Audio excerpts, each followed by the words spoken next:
आता एक breaking news पाहूया। उदयनराजेंनी आता पृथ्वीराज चव्हाण यांच्यावर आरोप केलेत।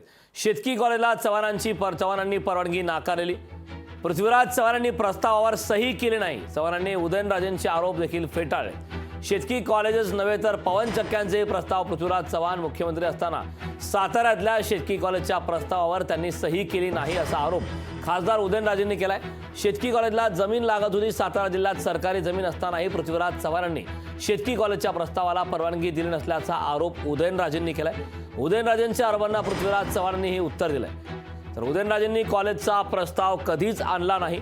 वन विभागाच्या जमिनींचा आणि पवन चक्क्यांचे प्रस्ताव राजेंनी आणले होते असा पलटवारही त्यांनी केला। 5 जिल्ह्याकरता एक ॲग्रिकल्चर कॉलेज नाही, ॲग्रिकल्चर युनिव्हर्सिटी सँक्शन करतात। सातारसारख्या ठिकाणी जेव्हा पृथ्वीराज बाबा मुख्यमंत्री असताना कित्येक वेळा 1, 2, 3 छोटी मी दमलो, कंटाळलो।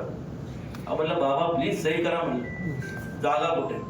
आपल्या जिल्ह्यात शासनाच्या भरपूर जागा आहेत, रोजगार उपलब्ध होईल, मोठं एज्युकेशनचे दालन या ठिकाणी खुले होतील का तुम्ही? आणि मी स्वतः सांगेन की मी सर्व पृथ्वीराज बाबांनी केलं, आदरणीय पृथ्वीराज बाबांनी केलंय आणि ह्या ॲग्रिकल्चर युनिव्हर्सिटीला नाव हे तुमचं देण्यात यावं। नाही सही कुठला प्रोजेक्ट माझ्याकडे आणला होता ते सांगा ना, तर मी सांगतो की त्यांनी वैयक्तिक खाजगी कामं वन खात्याची पवन चक्क्याची किती आणली होती आणि ती झाली का नाही ते सांगावं त्यांनी।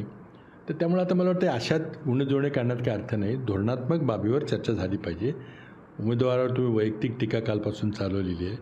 तुम्ही पक्षाची भूमिका काय आहे, तुमचा जाहीरनामा काय आहे, आमच्या काँग्रेसच्या जाहीरनाम्यामध्ये काय तुम्हाला त्रुटी दिसतात त्याच्यावर चर्चा करा ना। वैयक्तिक आरोपातून ही निवडणूक लढायची असेल तर मग वैयक्तिक आरोपावर झाली तर केवढ्याला पडेल मग?